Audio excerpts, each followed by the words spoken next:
aí, a hora do ungido, com o pastor Paulo Messias. Olá, meus amados irmãos e irmãs, a quem vos saúdo com a graça e com a paz do Senhor Jesus. Eu sou o pastor Paulo Messias, da Igreja Videiras de Canaã, Goiânia, Goiás, Brasil, para o mundo, chamado por Deus para curar os enfermos, libertar os cativos e pregar o Evangelho da graça. Por isso, antes de orar por você, eu queria compartilhar uma breve palavra que fala sobre as obras mortas e as boas obras. Preste atenção, as boas obras e as obras mortas.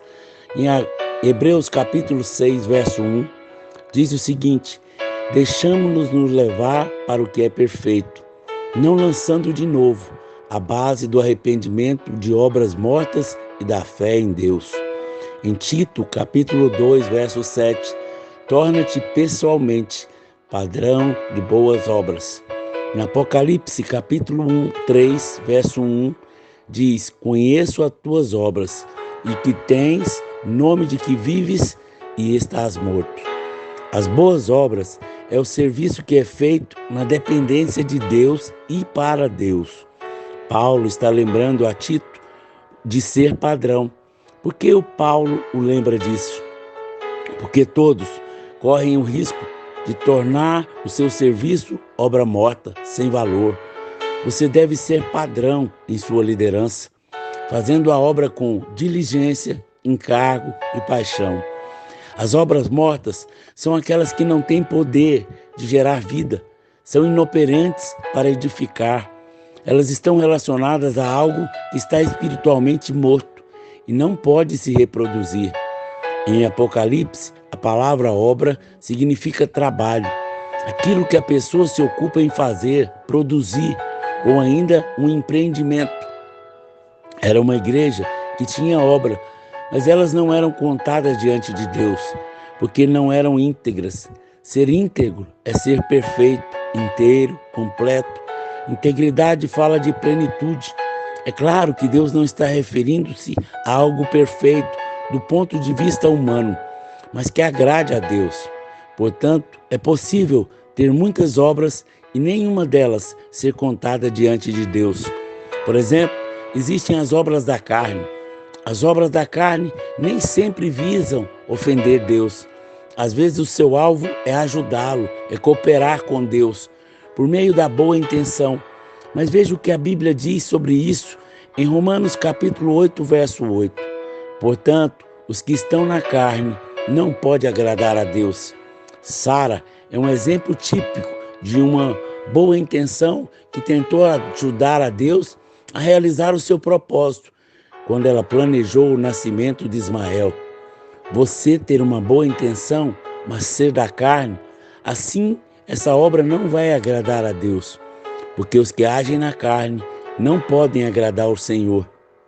Na parábola dos talentos, em Mateus 25, Jesus diz que aquele que não desenvolveu o seu talento, perdeu até mesmo o que havia recebido, mas o que usou o seu talento e multiplicou, recebeu mais do que os outros. Essa palavra nos mostra que Deus não está interessado apenas no seu esforço, se você deu o melhor de si. Ele está interessado nos frutos. Portanto, o seu desempenho na obra fará diferença para Deus. É explícito aqui que Deus não faz acepção de pessoas, mas de obras. O Atmani afirmou certa vez: Deus não apenas rejeitará os que fazem coisas que não agradam, Ele também rejeitará até mesmo os que fazem coisas que lhes são agradáveis, porém fazem na carne, de acordo consigo mesmo. Existem obras que valem ouro. Em 1 Coríntios capítulo 3, verso 12, contudo, se alguém edifica sobre o fundamento, é ouro, é prata, pedras preciosas, madeira, feno, palha, manifesta se tornará a obra de cada um. Você precisa saber que tipo de obra você está edificando.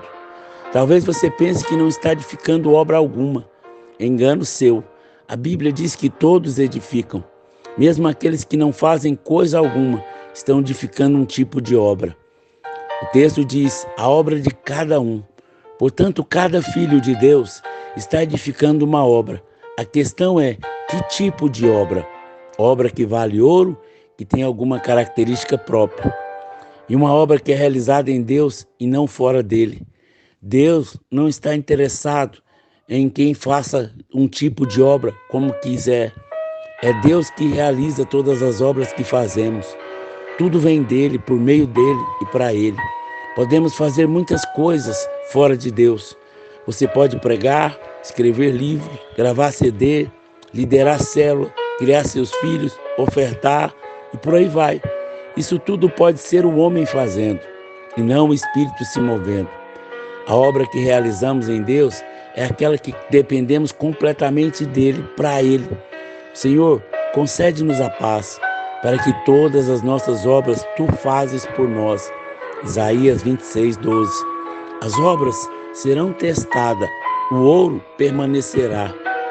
As obras serão testadas individualmente. É Deus mesmo que testará a obra de cada um. Em 1 Coríntios capítulo 13, verso 13, diz, manifesta se tornará a obra de cada um, pois o dia a demonstrará, pois está sendo revelada pelo fogo, a qual a obra de cada um, o próprio fogo provará. Testar significa revelar. Revelar é mostrar aos olhos naturais não podem ver. Imagine um estádio de futebol, onde os refletores são ligados e a sua luz é projetada para o campo. Tudo que estiver lá é revelado a todos. Agora pense na luz de Deus. Um dia revelará todas as suas obras. A luz de Deus é a sua palavra. Por isso a nossa obra deve ser de acordo com a palavra de Deus. Mas o fogo também aprovará. O critério de Deus para provar a obediência, somente a obra do fruto da obediência passará pelo fogo. Precisamos entender uma coisa. Aquilo que a luz de Deus condenará hoje, ele condenará naquele dia. O ouro é a obra que permanecerá. Aleluia!